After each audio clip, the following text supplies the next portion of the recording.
Olha, meu convidado hoje aqui no Jornal 96 é o deputado estadual Kelps Lima, do Solidariedade. Bom dia, Kelps. Bom dia, Diógenes. Bom dia a todos os ouvintes da 96 FM. Não me encontrei desde a eleição para cá. Parabéns pela renovação do seu mandato. Solidariedade que dobrou, né, sua bancada na Assembleia Legislativa. O Solidariedade teve um desempenho muito bom. A gente na eleição passada teve 63 mil votos para deputado estadual. Esse ano o Solidariedade teve 138 mil. Foi o terceiro partido mais votado para deputado estadual no Rio Grande do Norte. Para deputado federal, apesar da gente não ter eleito, mas nós lançamos 11 candidatos e também foi o terceiro partido mais votado do estado. A coligação que a gente formatou elegeu um deputado federal, elegeu mais 2 deputados estaduais em outra coligação que estava apoiando o Breno, outra coligação proporcional, elegeu Cristiano Dantas e Coronel Azevedo. Então, Solidariedade e a candidatura de Breno e Magnólia teve um desempenho muito bom e a gente está muito satisfeito com o resultado. Pois é, eu tive com o Breno aqui, Breno já esteve aqui no Jornal 96 depois da campanha, ele ficou muito satisfeito e chegou a dizer, a semente foi plantada. Isso. Para o futuro aí, se mostrou muito animado para as eleições municipais. E Magnólia também, né? Teve uma votação. Magnólia teve uma votação muito expressiva, ela teve 50 mil votos em Natal. Você vê que o senador Garibaldi e o prefeito Álvaro, apoiado pelo prefeito Álvaro Dias, teve 62. E nós fazemos política alternativa. Nosso grupo saiu num projeto absolutamente paralelo. É a tônica que a gente está construindo. Foi assim na minha candidatura a prefeito de Natal, foi assim na candidatura de Breno e será assim nas candidaturas que a gente vai lançar em 2020, como também será no comportamento da bancada do Solidariedade, comigo, com Alisson, agora com Cristiano Dantas na Assembleia Legislativa. Pois é, Kelps Lima se reelegeu, Alisson Bezerra do Solidariedade. Me fala do Alisson. Alisson é talvez um grande talento da nova geração da política do Rio Grande do Norte. Essa eleição, Diógenes, foi muito difícil pedir voto para quem não estava nos polos de radicalismo da campanha. Dos extremos, esquerda e direita. Quem não estava em extrema esquerda e extrema direita, estava fazendo uma campanha mais centrada, mais focada na questão local, teve muita dificuldade. E Alisson é um rapaz de 26 anos, nascido na casa de Taipa, na zona rural de Mossoró, servidor público federal, engenheiro, mestre, e que fez uma campanha super inovadora e barata, é membro da RAPS, como eu sou, que é uma instituição nacional de renovação política, e teve, na minha opinião, a vitória proporcional mais sólida, pensando no futuro, porque ele não embarcou em nenhum rabo de cometa aí de modismos de campanha, e vai ser uma grande surpresa a atuação política de Alisson na Assembleia, não tenho nenhuma dúvida. Cristiano Dantas está chegando ao Solidariedade. Isso. Também. Vai fazer parte da bancada a partir do ano que vem, né? Isso. Cristiane Dantas e o meu amigo Fábio Dantas se filiam. Isso a gente já tinha conversado até durante a campanha. Eles apoiaram Breno, fizeram parte do grupo. E essa nova geração que está se colocando para a política do Estado. Um grupo de centro, um grupo alternativo, que não quer estar aliado à velha política, que não quer fazer política radical, de gente qualificada, de pessoas no meio do caminho, como é a grande maioria da sociedade. A gente tem um projeto sólido, não aderimos não vamos aderir a governo nenhum em troca de cargo, que é a tônica do Solidariedade, ter uma atuação independente, apoiar com firmeza aquilo que for bom, independente de ser proposta do governo ou não, mas não ficar submisso em troca de cargos políticos. Pelo mapa aqui, você já citou aí da história da independência, mas pelo mapa do cenário da legislatura no ano que vem, o Solidariedade está entre os parlamentares independentes, né? Isso. Ao lado, pelo menos até o momento, de Cristiane Dantas do PPL, que vai para o Solidariedade. Ela já assinou ficha? Não, porque ela está esperando só sair a resolução do TSE regulamentando como vai ser a transição dos partidos que não fizeram a cláusula de barreira. Sim. Então logo o TSE dessa regulamentação, que no máximo será até final de fevereiro, ela fará. E a motivação dela, né? Isso. Para fazer a mudança. E Neuta Queiroz, são 4 deputados aí que são considerados como independentes ou neutros no início da futura legislatura. Você fala que Solidariedade não vai deixar de apoiar o governo em matérias importantes para o Estado. Que tipo de matéria? Por exemplo, a questão previdenciária, que inclusive eu cobrei pessoalmente a governadora em sua visita. Governadora eleita Fátima Bezerra. Não há solução para o Estado se não discutir previdência.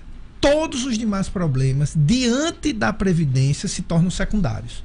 O rombo do Estado é mais ou menos 1,5 bilhão por ano. 90% desse rombo é da Previdência. Então, não discutir Previdência ou não apresentar desde já a proposta da Previdência é não apresentar solução nenhuma para o Rio Grande do Norte. Você não resolve segurança se você não tiver Previdência, você não resolve salário de servidor se você não discutir Previdência. Eu passei o atual mandato inteiro cobrando a votação da Previdência Complementar.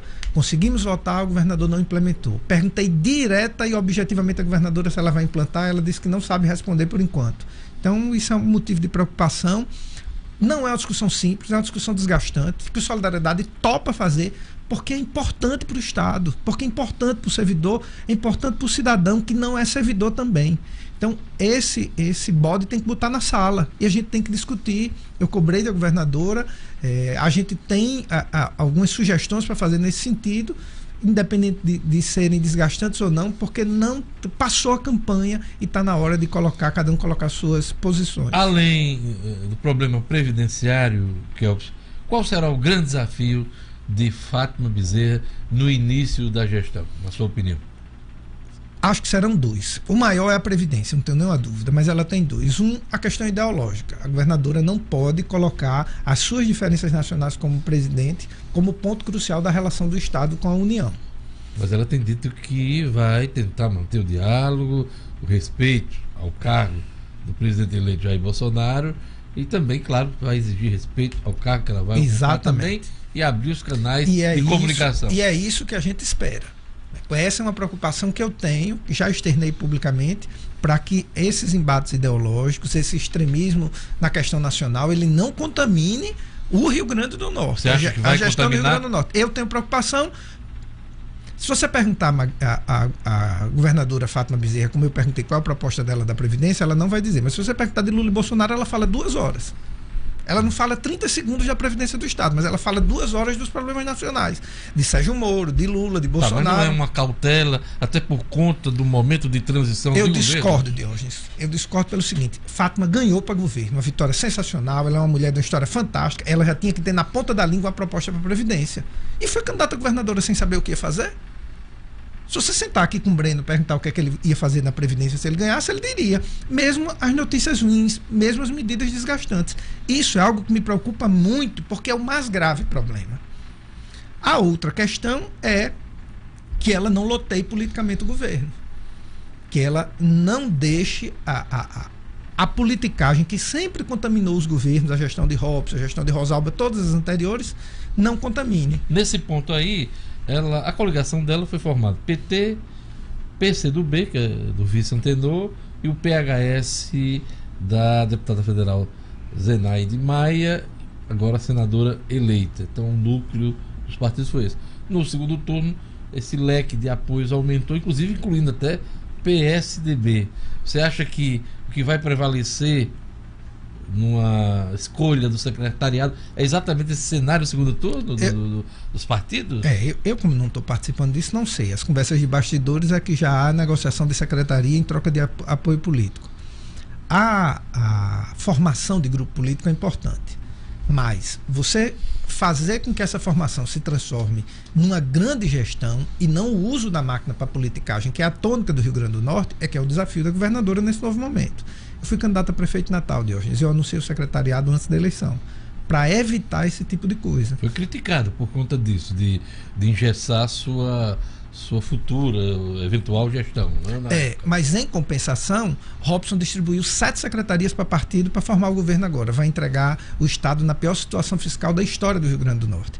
Eu acho que a governadora, o quanto antes, claro, Fátima ganhou a eleição, volto a dizer, com mérito, com a história fantástica, e o governo, o povo do Rio Grande do Norte delegou isso a ela. O que é que nos cabe? Tentar ajudá-la, criando um ambiente crítico onde ela possa fazer as medidas que a sociedade espera. Uma delas é não fazer a ocupação politiqueira do governo. Um dos partidos que Fátima conversou na fase de pré-campanha, antes da eleição, da campanha eleitoral, foi o Solidariedade. Primeiro, por que Solidariedade não fechou aliança com Fátima naquela ocasião? Segundo, se for procurada agora para fazer parte da base de governo, o que é que você vai dizer como dirigente do partido? Essa pergunta é muito boa porque ela complementa a anterior. Eu não estou dizendo isso porque estou frustrado porque não vou ter cargo no governo, não, porque o Solidariedade foi chamado para tudo para Fátima, para indicar vice-governador, para indicar senador, para se coligar, para apoiar no segundo turno, para participar de governo. Porque a gente acredita que o modo que o PT sempre pregou de formatação da máquina pública não vai desenvolver o Estado economicamente. Eu espero ter uma bela surpresa e Fátima fazer uma grande gestão do ponto de vista econômico e fiscal. Mas toda a tônica defendida historicamente pelo PT, ela não é boa para a gestão da máquina. Eu não acredito nisso. Eu estou falando em nome do Solidariedade. Nenhum dos nomes do Solidariedade topou apoiar a Fátima no segundo turno. Não apoiamos Carlos Eduardo. Isso foi discutido? Foi discutido. Você não vai ver uma declaração de Magnólia nesse sentido, uma declaração de Breno, de Laurence, que é o primeiro suplente deputado federal, minha, de Alisson, de Cristiane Dantas, de Fábio Dantas, que a gente já estava alinhado no segundo turno. Nós preferimos colaborar, uma colaboração, uma oposição crítica e sugestiva, do que participar do governo em troca de cargos. Eu vou torcer todos os dias para a Fátima fazer um grande governo e tudo que a gente puder colaborar. Agora, a gente não precisa de cargo para isso. O cargo que a gente queria, a gente botou o nome na rua, disputou a eleição e ganhou. E esse cargo nós vamos exercer com zelo. Quem votou na gente sabia, em mim, em Alisson, em Cristiane, que a gente ia fazer um mandato independente, porque a gente disse isso na campanha. Nesse momento, claro, de transição de governo, o Solidariedade foi chamado para conversar sobre apoio no ano que vem? Você termina recebendo recados porque, claro, naturalmente você tem amigos em comum. Sondagens, né? Você recebe sondagens, você tem amigos em comum. Eu tenho grandes amigos no Partido dos Trabalhadores e como tem em todos os partidos, e eles chamaram e a gente disse que não, que a nossa colaboração... O que é que a gente tem medo? O que é que eu vejo muito, minha experiência na Assembleia hoje diz? Eu vejo muita gente boa, com boas intenções na Assembleia, que não pode abrir a boca porque desagrada o governo e pode perder cargo comissionado. Dá um trabalho tão grande de hoje entrar na política e ganhar a eleição, para você ter que ficar calado quando vê alguma coisa errada. Eu não topo isso não. A turma do Solidariedade não topa isso não. Se tiver errado a gente critica, se tiver certo a gente elogia. Para não dizer que eu só critiquei a governadora, eu vi ela em entrevistas e na reunião da Assembleia dizer algo que eu gostei muito. Que ela disse, olha, a gente sentiu que Fátima é quem vai mandar no governo. Ficou muito claro para todos nós. Já começa na transição do governo, coordenando diretamente o trabalho das comissões de transição. Né? E a gente já teve uma governadora aqui que quem mandava era o marido na gestão. Rosalba Ciarline, você não fazia nada se não passasse pelo marido dela. Então, esse é um ponto positivo de Fátima. Errando ou acertando, isso é da vida. Ela quem vai liderar o governo. Então, isso ela assume a responsabilidade. Chama para ela a responsabilidade. Olha aqui, o Irinaldo Gomes, ouvinte, está perguntando por que você votou a favor do saque previdenciário, piorando ainda mais a situação financeira do Estado? Eu sou autor de todas as ações para o governador, as ações judiciais, tanto para o governador do Rio Grande do Norte como o prefeito de Natal, não usarem o fundo previdenciário, são de minha autoria. Quando houve o primeiro saque no fundo previdenciário, era um empréstimo por 4 meses e devolução em 1 ano. No meio do processo, Robson descumpriu a lei e deu calote. Quem deu entrada na ação, que Robson foi condenado por não ter devolvido o dinheiro e dado calote, fui eu. Eu fui o autor da ação. Fui o autor da ação também contra Carlos Eduardo. No momento de crise, a gente teve a sensatez de pegue o dinheiro emprestado, bota o salário em dia e devolve em 48 meses. E use só um pedaço. No meio do caminho, o governador resolveu dar o calote no servidor e eu lutei com todas as minhas forças contra esse calote. No momento, a Assembleia Legislativa está debruçada na peça orçamentária do ano que vem, que vai ser executada, cujo relator é o deputado Fernando Mineiro, do Partido dos Trabalhadores. O que esperar do orçamento do ano que vem? E eu já emendo uma outra pergunta. A governadora eleita, Fátima Bezerra, tem falado muito sobre uma repactuação com os poderes em torno do orçamento, para evitar inclusive a história das sobras orçamentárias. Queria o comentário seu. Orçamento. O deputado Fernando Mineiro é um grande deputado, está na Comissão de Finanças por indicação do nosso bloco parlamentar. Eu que indiquei o deputado Fernando Mineiro para a Comissão de Finanças e acho que ele fará um grande trabalho. Minha opinião, tem que votar o orçamento do jeito que a governadora pediu. para ela não dizer depois que não fez porque recebeu o orçamento do governo anterior. Até então, por conta disso, a Assembleia fez um convite para que Fátima participasse dessa discussão e entregou até a relatoria a Fernando Mineiro. É importante também reconhecer o mérito. Quem designou o deputado Fernando Mineiro, isso tem sido pouco dito, foi o presidente da Comissão de Finanças, o deputado Tomba Faria, que fará oposição a Fátima, mas que num ato de muita responsabilidade e sensatez, designou o deputado Fernando Mineiro. O deputado Tomba poderia não ter feito isso, mostrando que a Assembleia haverá uma enorme boa vontade. Uma enorme boa vontade com o governo. Não haverá, pelo menos da parte do Solidariedade de alguns deputados, bajulação.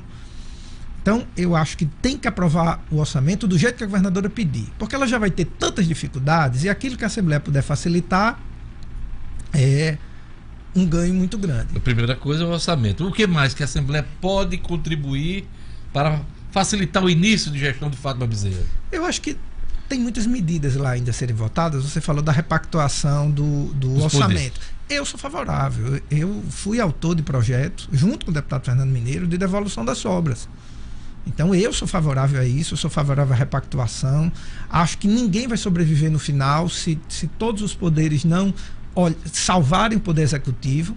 Se não houver salvação do poder executivo, não vai ter salvação para os demais. Não adianta. Então a gente precisa ter todas as medidas e todos os sacrifícios. E o que eu posso lhe adiantar é que há boa vontade da Assembleia nesse sentido, inclusive dito a mim, pessoalmente, pelo presidente da Assembleia. Anderson Luiz, aqui, ouvinte pelo Facebook, está dizendo o seguinte: Jorge Kelps fala que tem medo do comportamento de Fátima Bezerra no plano nacional, mas ele mesmo se comporta como um jovem estudante chegando na universidade, atirando para todo lado. Mas eu estou atirando para qual lado? Assim, com todo respeito, se o legislativo, o papel dele não for fiscalizar, não for cobrar, será qual? Eu estou fazendo sugestões. O que é que eu estou propondo aqui? Que a governadora faça a reforma da Previdência. São 120 milhões por mês, num estado que arrecada 6 bilhões de arrecadação própria por ano. Não colocar esse bode na sala é que é o erro. Não encarar essa discussão. Se não encarar, é 1,5 bilhão por ano, Diógenes, de um estado que arrecada 6. Sabe onde é que está faltando esse dinheiro? Na viatura da polícia, na escola. Esse número já está fechado do buraco do déficit orçamentário deste ano, 1,5 bilhão? Não está fechado, primeiro porque a gente não tem acesso aos números precisos. Esse déficit na Previdência, ele é público, ele é mais de 120 milhões, esse é sabido. Além do que, isso é muito variável, porque todos os meses servidores incorporam vantagens, servidores se aposentam, então mês a mês isso vai alterando. Estou falando só do previdenciário. Então, cobrar é importante. No meio de uma crise dessa, o silêncio é que é perigoso. Ontem a Tribuna do Norte trouxe na sua manchete que o governo estadual está acima da lei de responsabilidade fiscal na questão da folha dos servidores, 86%, se não me engano, quando deveria estar bem abaixo disso, abaixo de 50%. O governo respondeu, acha que o Tesouro não fez o cálculo direito, mas assim, como encarar essa questão no âmbito da Assembleia Legislativa? Isso depende muito do Poder Executivo. A Assembleia só pode fazer alguma coisa com o Poder Executivo mandando para lá para serem votadas as medidas para fazer essas correções. A Assembleia está dentro do limite da lei de responsabilidade fiscal. O único poder que está fora é justamente o Poder Executivo. Então, e a Assembleia não pode legislar por iniciativa própria nada sobre o servidor. A Constituição estadual proíbe e a gente fica aguardando a posição do Executivo. Num dos momentos mais graves da crise financeira no governo Robson Faria, quando se deparou aquela coisa de atraso de folha, do 13º, falou-se até em corte de servidores no Estado. Mas o governador não tomou essa medida. Inclusive foi um trunfo que ele usou muito na campanha eleitoral para mostrar que tinha compromisso com o servidor. Mas na sua avaliação, o governo deveria ter avançado nessa questão de um ajuste do tamanho do seu quadro de servidores? Eu acho que o governo pode fazer muitos ajustes no tamanho da máquina pública e na política de recursos humanos. E não necessariamente para isso precisa demitir servidor. Não vai ser demitindo servidor que ganha R$2.500, R$3.000 que você vai equilibrar. A gente tem 50 mil servidores. O problema é que a gente tem mais de 50 mil aposentados. Nós vamos rodar, Diógenes, e terminar na Previdência. Não é o assunto mais popular a ser discutido. Eu assumo, inclusive, o risco desse momento. Está todo mundo tratando a governadora com razão, dando parabéns, tratando a pão de ló, e eu tenho assumido uma postura de cobrança. o fundo financeiro da Previdência está zerado, né? Zerado. Então, é mais fácil agora. E eu tive quando o Robson ganhou, que também foi uma vitória espetacular e inesperada, desde o início eu assumi uma postura crítica. No final, estava lá a maioria dos deputados do governo com vergonha de defender o governador. Essa cobrança agora ela é importante porque se a governadora não tomar as medidas que precisam ser tomadas nos 4 primeiros meses, ela não apruma mais o governo. E sabe quem perde com isso? Não é ela, não. Fátima é uma mulher bem-sucedida, vitoriosa. Ela, mesmo que quando terminar o mandato dela, continuará sendo bem-sucedida e vitoriosa. Quem vai pagar a conta é o cidadão mais humilde se ela não tomar as providências nos próximos 4 meses. O que é que me cabe agora? Está só dando parabéns à governadora ou ajudando ela, criando um ambiente em que as pautas mais importantes sejam colocadas na mesa e cobradas? Eu vou cumprir meu papel como cidadão potiguar, vou fazer essa cobrança de forma muito respeitosa, até porque tenho um carinho pessoal por Fátima, mas não vou deixar de fazer. Eu sei que está longe, mas acabou a eleição, já se fala na outra, né?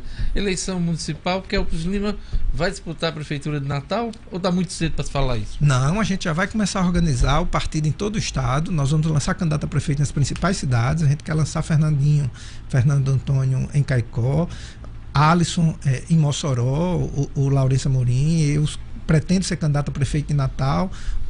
Haverá uma verdadeira revolução na legislação eleitoral para a próxima eleição, que é o fim das coligações proporcionais, que o Solidariedade já pratica.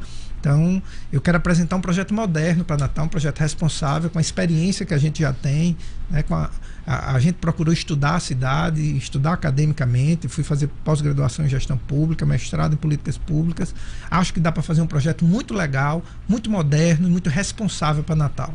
É isso aí. Eu conversei com o deputado estadual Kelps Lima, dirigente, presidente estadual do Solidariedade. Obrigado, Kelps. Obrigado, pela sua presença aqui. Gostei do óculos Gostou? novo aí. Óculos novo aí. Já estava usando na campanha? A lá Harry Potter. É isso aí. Só falta saber. Não, eu vou falar da varinha. essa piada pronta de Harry Potter. Tchau, até amanhã com o Jornal 96.